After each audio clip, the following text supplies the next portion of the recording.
Good morning and welcome. My name's Graham McConnell. It's great to be with you this morning and thank you very much for taking the time from your schedules to join us. Alongside me are Planfarm consultants Tyson Fry and Carter Johnson. Tyson's based here in our Osborne Park office, while Carter is a member of the Planfarm Narrogin team. The aim of this morning's presentation is to provide you with a snapshot of the financial and production performance of Broadacre farm businesses throughout Western Australia in 2019. We'll also take the opportunity to discuss some of the long-term trends we've witnessed in Broadacre agriculture. At Planfarm, we see great value in the benchmarks. Not only do we publish it as a valuable resource for our clients and the wider industry, it also allows us to highlight the positive story that is agriculture.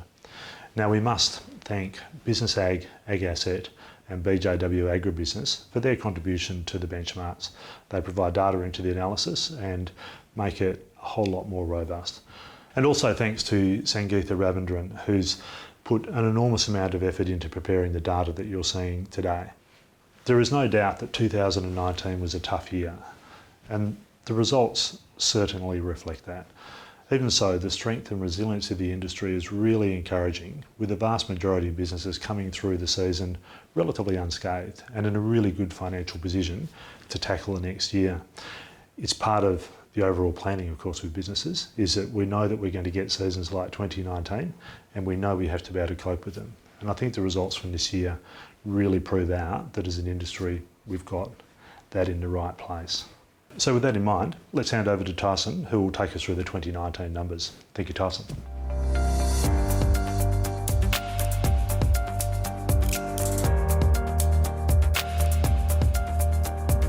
Thanks, Graham. Let's start with some of the key performance measures from 2019. Now, for many WA Broadacre farm businesses, limited summer rainfall, a slow start to the season, and a hot and dry September certainly made for a challenging year. Below average growing season rainfall was a common theme for many, and crop yields suffered as a result.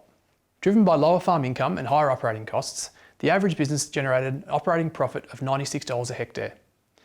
And for the first time since 2010, the average business recorded a negative return on capital of negative 1.3%. On a more positive note, for those businesses ranked in the top 25%, they were able to record an operating profit of $268 a hectare and a 5.1% return on capital. From an equity perspective, the average business ended 2019 with an equity percentage of 80%. Thankfully, the equity gains made in 2018 helped insulate many businesses from the 2019 result. Now, despite the disappointment of 2019, the long-term performance of Broadacre agriculture in Western Australia remains in a really strong position. Over the past 10 years, 2010 to 2019, the average business has generated a 5.6% return on capital per annum, while the top 25% of businesses have achieved a 9.8% return. In our opinion, these returns are highly competitive when you compare them to other investment classes, especially in the current economic environment. It's also important to note these returns do not take into account the significant growth we've seen in land values in recent years. The 2019 Benchmarks report draws on financial and production data from over 460 businesses and combines data supplied by clients of not only Planfarm, but also Business Ag, Ag Asset and BJW Agribusiness. The contributions of these three businesses are integral to the benchmarks, and we are very grateful for their continued ongoing involvement. Throughout the report, our analysis of Broadacre farming businesses examines both short and long-term performance. When looking at the 2019 results, these businesses are ranked on operating profit per hectare per millimetre of rainfall that they received during the growing season. For any longer term analysis we discuss, businesses are ranked on their 10-year average return on capital, the aim being to reduce the seasonal variability in the data set. As mentioned earlier in the presentation, 2019 was characterised by limited summer rainfall, a dry start and then a hot and dry finish. This rainfall decile map, courtesy of DPIRD, illustrates how for many regions, rainfall only totaled a decile 2 or 3 in the growing season, April through to the end of September, and as a result, crop yields came in well below average for many. Evidence of this can be seen in the fact that receivables into the CBH network were less than 40% of the 2018 harvest. Only 9.74 million tonnes were delivered across the state. I would now like to draw your attention to the 2019 crop yields. This chart plots the average yield of wheat, barley, canola and lupins in 2019 against the yield of the top 25% of businesses, as well as the 10-year average. The blue bars represent the 2019 average, the green bars, the top 25%, and the dark grey, the 10-year average. At 1.65 tonnes to the hectare, the average yield across the state was 36% lower than 2018 and 19% lower than the 10-year average. Barley and canola yields were equally impacted by the season, with yields 16% and 22% lower than their 10-year averages, respectively. Last year, the drop in yields were more severe in the northern and eastern rainfall regions, where wheat yields fell by more than 35% relative to the long-term average. It's important to acknowledge, though, that for those businesses ranked in the top 25%, they were able to grow an extra 0.8 and 0.9 tonnes of wheat and barley. With the exception of lupins, they were also able to generate yields which were higher than the 10-year average. Water use efficiency is a measure of how well an individual has turned the rainfall they received during the growing season into grain. Historically, our target for water use efficiency has been 15 kilos of wheat per millimetre of effective rainfall. In 2019, the average business achieved a water use efficiency of 11.6 kilos of wheat per millimetre, a figure that matched the 10-year average. For those ranked in the top 25%, which is the green bar, they grew an extra 3.8 kilos of wheat per millimetre to average 15.4. This showed how they were able to maximise the rainfall they received through technology and good management. Now, when we dug into the data, we found that businesses ranked in the top 25% did receive, on average, an extra 23 millimetres of rainfall, which in theory would have allowed them to grow an extra 345 kilos of wheat per hectare last year. However, what the previous slide illustrated was that for those in the top 25%, they actually grew 800 kilos more wheat per hectare than the average. And it really highlights just how effective they were at utilising the rain they did receive. Supported by a smaller WA crop, a softer Australian dollar and the ongoing East Coast drought, local grain prices were incredibly strong in 2019 and early 2020. The average business achieved a wheat price of $344 a tonne. Impressively, this decile 9 price was $41 a tonne higher than the average achieved over the past 6 years. Despite the threat of Chinese anti-dumping tariffs on Australian barley, feed barley prices pushed above a decile 8 on several occasions last year to average $284 a tonne. Canola and lupin prices were equally as strong, with growers achieving an average canola price of $619 a tonne and an average lupin price of $443. Non-GM canola spent the vast majority of 2019 at prices well above $600 a tonne, while lupin values rallied above $500 in early 2020. Unfortunately for many livestock producers, the challenges of 2018 rolled into 2019. With a lack of autumn rainfall meaning pasture establishment was slow, many producers were left hand feeding until August. Many were also forced to cut water throughout the season. As this chart shows, the challenging conditions led to a decrease in the average wool cut to below 4 kilos per head, which is in the green line.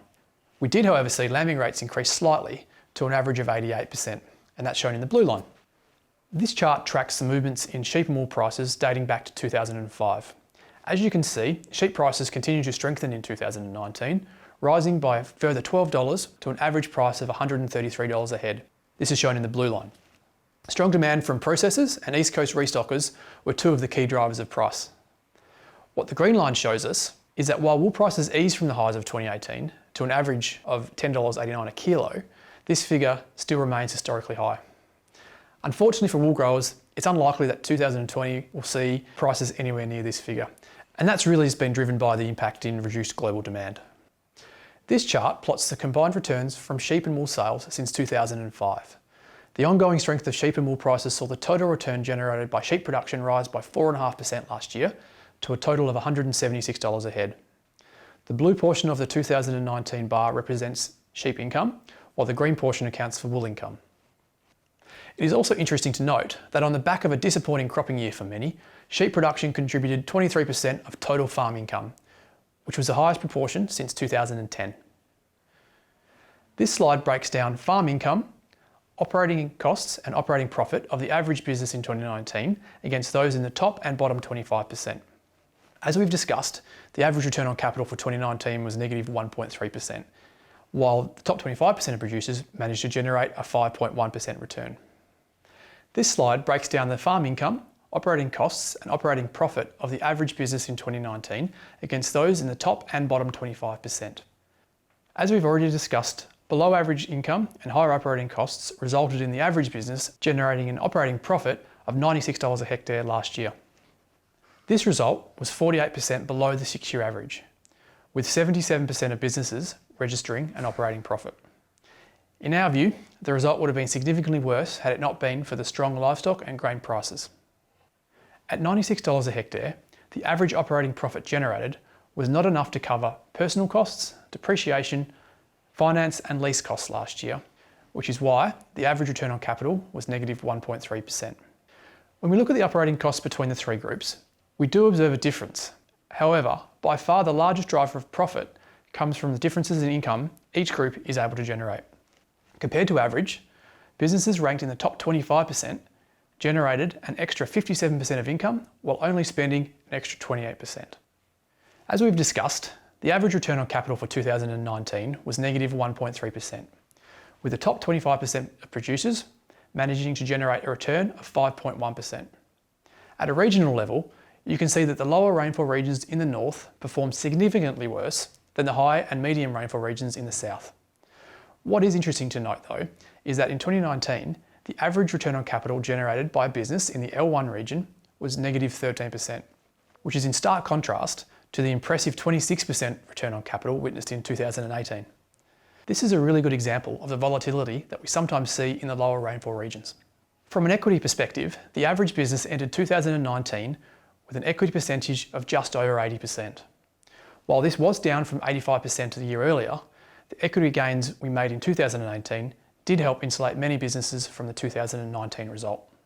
As shown in the chart on the right, 50% of businesses maintained an equity percentage above 80% last year, while 13% sit at 100% equity.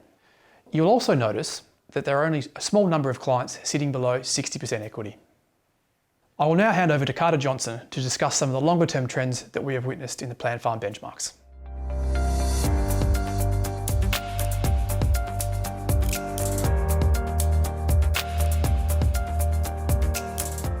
Thank you, Tyson. So the first long-term trend I want to talk about is farm size and land use. So this graph plots the state average effective area of wheat, barley, lupins, canola, other crop and pasture area for the average farm from 2004 to 2019. Since 2004, the size of the average Broadacre farm has grown by almost 50%, from 3,100 hectares to 4,600 hectares. In 2019, crop production accounted for 72% of arable area, with wheat remaining the dominant crop at 35% of effective area. 2019 saw the trend of increased barley plantings continue, with barley accounting for 18% of arable area in 2019. This has grown by 11% since 2010, when barley only accounted for 7% of arable area. This growth in the barley area has occurred due to the high yield of barley when compared to wheat, previous strong prices of barley and the agronomic advantages of new barley varieties. Interestingly, in this same period, wheat plantings have decreased from 46% of arable area in 2010 to 35% of arable area in 2019. Over the same time period, average pasture area has also decreased from 33% of farm area in 2010 to 28% of farm area in 2019. With China's announcement of anti-dumping tariffs on Australian barley in the middle of seeding this year, and the more recent announcement of suspended barley imports from CBH into China, we may not see that trend of increased barley plantings continue in 2020. So this next graph plots the state average water use efficiency over time. So you can see here that 2019's result was a large decrease from the incredible 2018 result. However, the water use efficiency of 11.6 kilos per hectare per millimetre is still a positive result in line with the 10-year average and maintains the positive trend of West Australian farmers' water use efficiency increasing over time. So this next graph plots the state average farm income, operating costs and operating profit over the past 6 years. You can see here that the operating profit of $96 per hectare for 2019 was well below the previous year's results. As touched on earlier in the presentation, the main driver of the poor 2019 operating profit was the decreased farm income caused by decreased productivity due to the adverse seasonal conditions and high operating costs. The average operating costs for the 2019 season were $395 per hectare, which were 10% higher than the 6-year average, despite the average farm income also being 10% lower than the 6-year average. So what caused the operating costs to be maintained at such a high level in what was a poor season?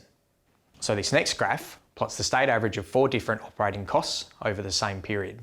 These 4 costs are wages, plant repairs, chemical costs, and fertiliser costs. You can see that all 4 of these costs are increasing over the past 6 years on a per hectare basis.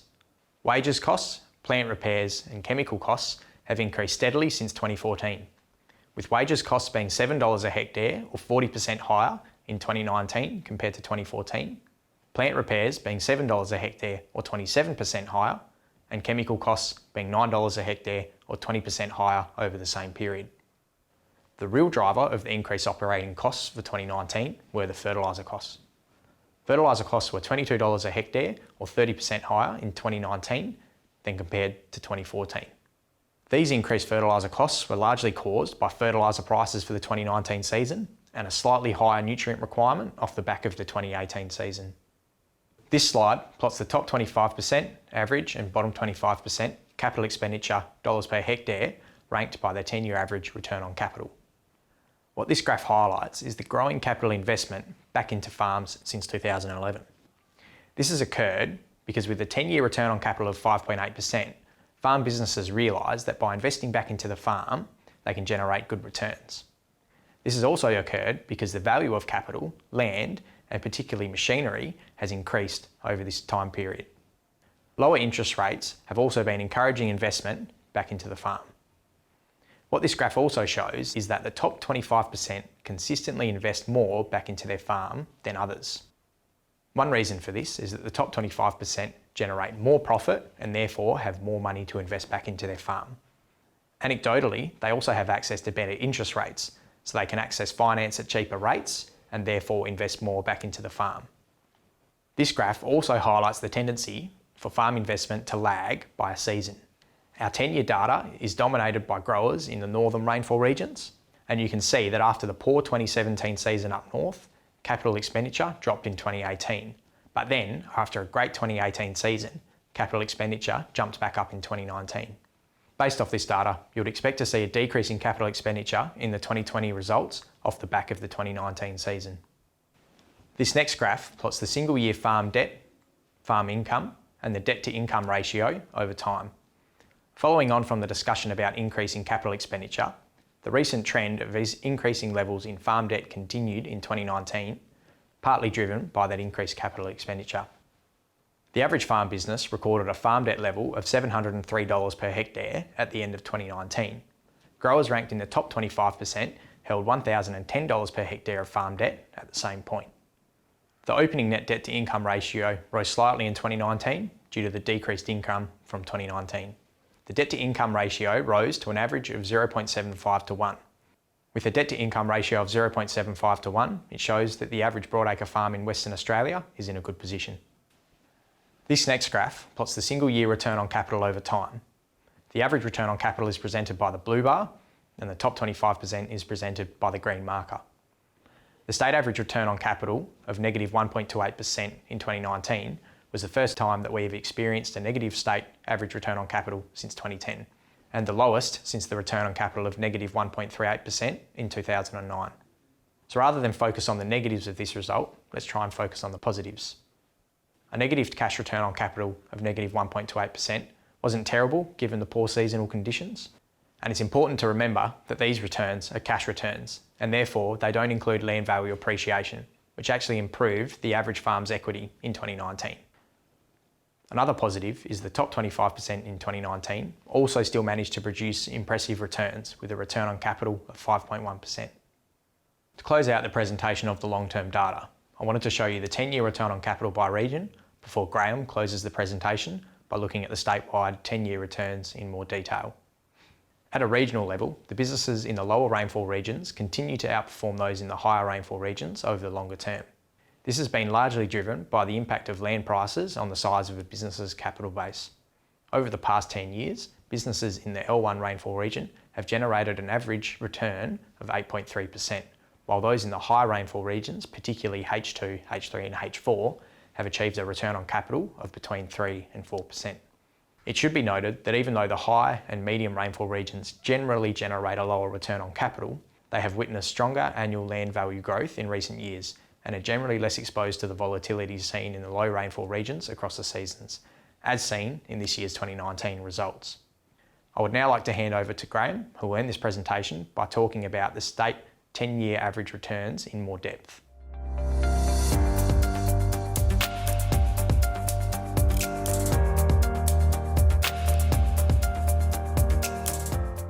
Thank you, Carter. That brings us to the end of the formal numbers part of the presentation. But look, what I'd like to really do now is just to highlight some of these 10-year returns. So the average 10-year return on capital for our farming group is 5.6%, which is great. That's a cash return. So if you add land value change to that, which is typically between 4 and 7%, depending on which region you're in, but let's say it averages out at 5, that means that the average farmer is generating somewhere close to a 10% return on capital, even taking into account really tough seasons like 2019.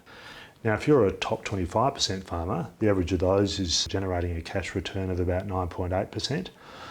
You add your 5% land value change, and we're getting very close to a 15% total return on capital. It really reinforces that agriculture is actually a very, very good industry, not to mention a very stable industry. So that brings our benchmarks presentation to a close. If you've got any questions, please come to us and ask us. These presentations usually bring out a lot more questions than answers. So we're always here if you need us. Thank you again to BJW Agribusiness, Business Ag and Ag Asset for their contribution to data. Of course, that's, as I said before, an extremely valuable part of the data set that we're running here. And also thank you again to Tyson, Carter and Sangeetha for their contribution. It's been great. That brings us to a close. Thank you very much for taking the time to listen to us.